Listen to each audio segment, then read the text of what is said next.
Hello friends, नमस्कार। आशा है कि आप कल का वीडियो देखे होंगे। कल के वीडियो में जो चीज़ बताया गया था उसे आप अच्छे से समझे होंगे। कल के वीडियो में मैंने बताया था कि क्लास 10th का जो मेन टॉपिक है लाइफ प्रोसेस बायोलॉजी का है, इसे अच्छे से बताए थे। जो इतना तक आया था मैकेनिकल एंड केमिकल न्यूट्रिशन, यहाँ तक पहुँचा था। अगर आपको मतलब फिर से अगर स्टडी करना हो तो आप रिटर्न कल के वीडियो पर जाए, इस चीज़ को अच्छे से पढ़े। फिलहाल हम यहाँ से शुरू करेंगे, यहाँ से।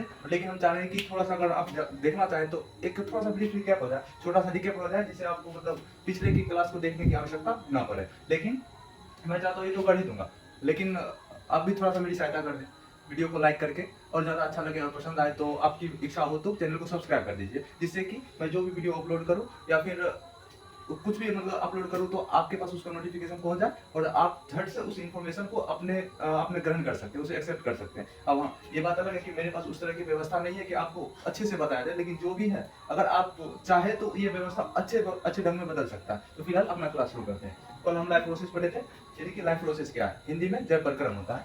जैव प्रक्रम क्या है, लाइफ प्रोसेस क्या है, ये पढ़े थे। जैव प्रक्रम में जितने भी पार्ट्स होते हैं उन सभी पार्ट्स में, जैसे कि लाइफ प्रोसेस का पार्ट है रिस्पायरेशन, डाइजेशन, एक्सक्रीशन, रिप्रोडक्शन और ट्रांसपोर्टेशन, ये सब। उसमें से फर्स्ट टॉपिक हमें पढ़ना था और वो है डाइजेशन। इस डाइजेशन में हम पढ़े थे न्यूट्रिशन। न्यूट्रिशन होता है न्यूट्रिएंट के कारण, अर्थात जितने भी फूड है, और वो भी मतलब अगर बोला जाए तो जो शरीर के लिए फायदेमंद फूड है, जो शरीर के लिए फायदेमंद फूड है वो पढ़े थे। उसके बाद न्यूट्रिशन दो टाइप से होता है। न्यूट्रिशन का मतलब पाचन, भोजन का ग्रहण करना। ये जो भोजन को ग्रहण करते हैं तो इसका पाचन दो तरीके से होता है, मैकेनिकल फॉर्म में, दूसरा केमिकल फॉर्म में। मैकेनिकल फॉर्म में हम पढ़े थे कि ये दांतों की सहायता से, यानी कि मुंह जब भोजन को ग्रहण करते हैं तो मुंह में जाता है, इसे ग्रहण करते हैं तो दांत तो इसको तोड़ने में मदद करता है। केमिकल फॉर्म में अर्थात जब मुंह में भोजन जाता है, दांत उसे तोड़ता है तो छोटे भागों में टूटता है। तो वो छोटे भाग में टूटने के बाद इसमें एक एंजाइम मिक्स होता है, तो इसके बाद इसका ब्रेकिंग ब्रेकडाउन जो भी हो ये छोटे फॉर्म में हो जाता है और केमिकल के कारण होता है। तो ये पढ़ना है, लेकिन उससे पहले मैकेनिकल को पढ़ लेते हैं। मैकेनिकल न्यूट्रिशन, ये जो मैकेनिकल न्यूट्रिशन है ये बाय द टीथ, दांत से होता है। अब ये जो दांत होता है हमारे मुंह में मौजूद है दांत। अब इन दांत को तीन नाम से जाना जाता है, और ये इसमें पहला डायफायोडोंट्स,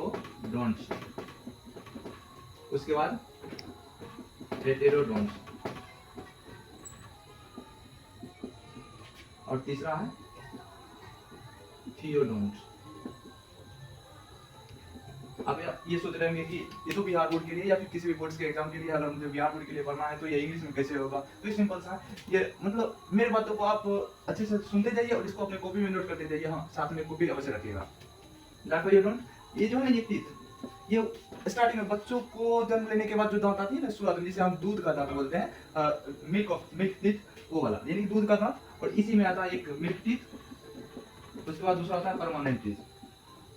अर्थात ये जो मिल्क टीथ शुरुआत के दांत को टूटने के बाद जो पुनः दांत जन्म लेता है उसे परमानेंट टीथ कहा जाता है। हेटेरोडोंट्स जो डिफरेंट टाइप्स का होता है, एंड थियोडोंट्स ये जो डोंट्स है इनके दांत, ये दांत हमारे मुंह के ये जो जॉ है, इस जॉ में जो बोन्स है उस बोन से जुड़ा होता है, यानी कि जोन बाय द बोन्स, ये जॉ से जुड़ा होता है, यानी बोन से जुड़ा होता है। ये दांत हो गया, दांत के प्रकार। अब हमारे मुंह में चार प्रकार का दांत पाया जाता है, लेकिन पॉइंट क्या है कि बच्चों में अलग टाइप से होता है, बड़ों में अलग टाइप से होता है। इसको हम पहले दांत के प्रकार को जान लेते हैं, दांत का नाम जान लेते हैं। हमें क्योंकि हम ये दांत पढ़ रहे हैं, अभी केमिकल मटेरियल जो भी होता है ये नहीं पढ़ रहे, तो दांत के बारे में। पहला होता है इंसीजर, इंसीजर दूसरा होता है केनाइन, तीसरा होता है प्रीमोलर, एंड उसके बाद होता है मोलर। इंसीजर, केनाइन, प्रीमोलर, उसके बाद मोलर। प्रीमोलर यानी कि जो दांत मोलर वाला है, अर्थात चवर्णक, चवर्णक से पहले वाले दांत को प्रीमोलर कहा जाता है, अर्थात अग्र चवर्णक। ये इंसीजर, इसका हिंदी शायद आप, मुझे नहीं पता, लेकिन आप ढूंढ लीजिएगा। केनाइन इसका भी, लेकिन इसका चवर्णक होता है और इससे पहले वाले दांत का अग्र चवर्णक अर्थात प्रीमोलर। ये दांत के प्रकार है, इसके लिए भी एक सेपरेट वीडियो होगा, फिलहाल आप इतना जान लीजिए। ये दांत के प्रकार है, ये चारों दांत का नाम है। और बड़ों में जो मतलब बड़े लोग हैं, जैसे यंगेस्ट एल्डर कहा जाए, या फिर मतलब अपने जिससे मेरा है, तो अगर मुझे बोला जाए तो इसमें मेरे लेवल में अगर ये दांत होगा, ये होगा 2 1 2 3, ये दांत। 2 1 2 3 कहने का मतलब 1 2 3 4 चार प्रकार का दांत होता है। ये पहला प्रकार का दांत हुआ, ये दूसरा, ये तीसरा, ये चौथा। मतलब ये इंसिजर, ये कैनाइन, ये प्रीमोलर और ये मोलर।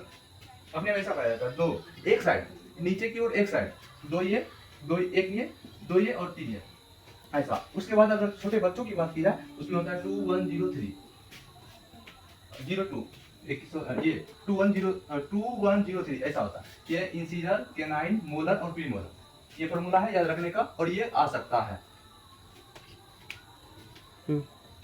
तो फोर टाइप्स का जो टीथ होता है उसे हम पढ़ लिए, उसका नाम जान लिए। अब पॉइंट क्या है, भोजन ग्रहण किए, खाना खाए, मेरे मुंह में गया। बायोलॉजी, दांत की सहायता से, जो दांत की सहायता से इसे तोड़ा गया, छोटे छोटे फॉर्म में तोड़ा गया, छोटा छोटा टुकड़ा हो गया। अर्थात ये जो दांत का काम होता है मैकेनिकल फॉर्म में जो वर्क करता है, अर्थात उसको तोड़ दिया। जिस तरह से कभी आप दूध में रोटी खाए होंगे तो रोटी को छोटा छोटा टुकड़ा में तोड़ना होता है, या फिर मतलब इसी टाइप से उसको तोड़ दिया, इसका काम खत्म। तोड़ा, इसका काम खत्म, और इसका अब कोई भी काम नहीं, कोई काम नहीं। अब जैसे ये टूटा हुआ भाग फूड, ये फूड स्मॉल पार्ट्स में स्मॉल पार्टिकल के रूप में आगे बढ़ा, थोड़ा सा आगे बढ़ा, हमारे मुंह में टंग मौजूद होता है, EONGU, ये टंग मौजूद होता है। टंग में सलाइवा नाम का एक ग्लैंड मौजूद होता है, सलाइवा, ये ग्लैंड मौजूद होता है हमारे टंग में।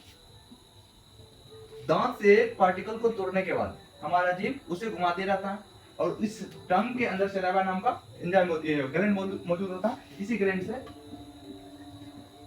सलाइवरी इमाइलेज, इसी ग्लैंड से सलाइवरी इमाइलेज नाम का एक हार्मोन या फिर एंजाइम ये सेक्रेट होता है। यहाँ से सलाइवरी इमाइलेज का सेक्रेशन होता है इस ग्लैंड से। ये यहाँ से जो टूटा हुआ फूड का पार्टिकल्स है इसमें मिक्स हो जाता है। अब यहाँ फूड प्लस ये इमाइलेज, ये मिक्स हो जाता है।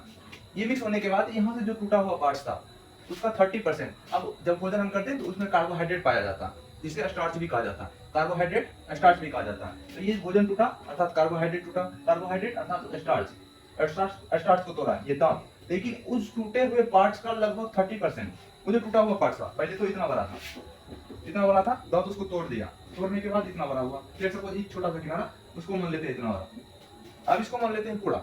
अब ये जो पूरा पार्ट बना, इतना सा पार्ट यहाँ पूरा बना।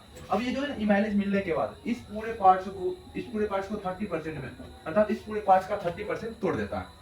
अब ये 30% टूटा, इसी के साथ इमाइलेज मिला, ये ग्लैंड मिला, ये जो सेक्रेशन हुआ पूरा मिलने के बाद हमारे मुंह से ये आहार नाल, जिसे इसोफेगस कहा जाता है, इसोफेगस में गया। इसोफेगस वहां से एंटर किया, इसोफेगस। और एक चीज और है, खाते वक्त कभी अगर ऐसा कभी होता होगा आप लोगों के साथ, जैसे खाना खाए छींक आ गया, तब भोजन नाक में आ जाता है। जैसे भात काटे, भोजन नाक में आ जाता है, भात नाक में आ गया तो ऐसा कंडीशन ये होता है, जैसे कि लेट्स सपोज मान लीजिए ये नाक बन गया, ये ऐसा, ये नोज है, ये माउथ है, यहाँ से भोजन खाए और यहाँ देखिएगा ये मिक्स होता है यहाँ पर। उसके बाद यहाँ से आहार नाल शुरू हो जाता है, आहार नाल, तो यहाँ भोजन आया, ठीक है, ये भोजन यहाँ आ जाता है। इसका रीजन है खाने के साथ आप सांस रोक लेते, जैसे यहाँ पर ये पॉइंट है, यहाँ एपिग्लोटिस नाम का एक गेट पाया जाता है, एपिग्लोटिस उसे कहा जाता है। भोजन आया, ये इधर चिपक जाता है, सांस लेना है, ये इधर चिपक जाता है। भोजन खाए तो ये इधर चिपक गया, सांस लिए ये इधर चिपक गया, तो सांस लेते वक्त ऑक्सीजन इधर से गया, और भोजन खाते वक्त ये इधर चिपक गया, तो भोजन इधर से आया। एपिग्लोटिस उसको रोक लेता है, अर्थात वो काम करता है। जब छींकते हैं तो ये एपिग्लोटिस थोड़ा सा डिस्टर्ब हो जाता है और भोजन इधर से उधर हो जाता है और नाक में आ जाता है।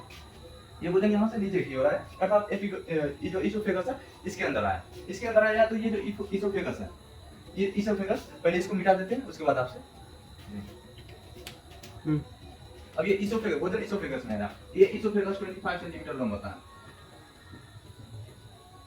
ये इसोफेगस 25 सेंटीमीटर लॉन्ग होता है। अब ये 25 सेंटीमीटर लॉन्ग है, अर्थात ये यहाँ से माउथ से ऐसे होते हुए स्टोमक तक जाता है, 25 सेंटीमीटर लॉन्ग, 25 सेंटीमीटर।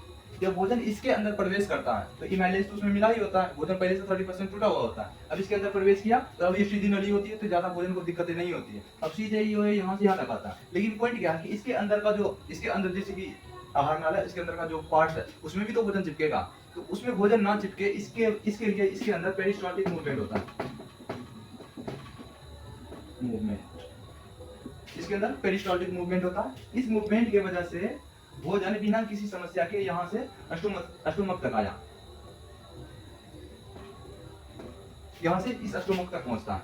अब इसोफेगस से यहाँ आया, यहाँ से स्टोमक तक ये 25 सेंटीमीटर लॉन्ग होता है। उसके बाद इसके अंदर पेरिस्टाल्टिक मूवमेंट होता है। आप इन चीजों को याद कर लीजिएगा। तो आज के लिए इतना ही रहने देते हैं, लेकिन यदि आपका रिस्पॉन्स अच्छा हो, आपका सपोर्ट मिले या और मेरी परेशानियों को अगर सोच रहे हैं कि इसको दूर करना चाहिए, तो आप मेरे चैनल को सब्सक्राइब कर लीजिए, वीडियो को लाइक कर दीजिए, और जिससे कि मैं इसे बेटर करने की कोशिश करूं और जो व्यवस्था है इसको और अच्छा करने की कोशिश करूं। लेकिन इसके लिए आपका रिस्पॉन्स मुझे मिलना आवश्यक है। आज के लिए इतना ही रहने देते हैं, अब अगले क्लास में करेंगे। तब तक के लिए जय हिंद, धन्यवाद।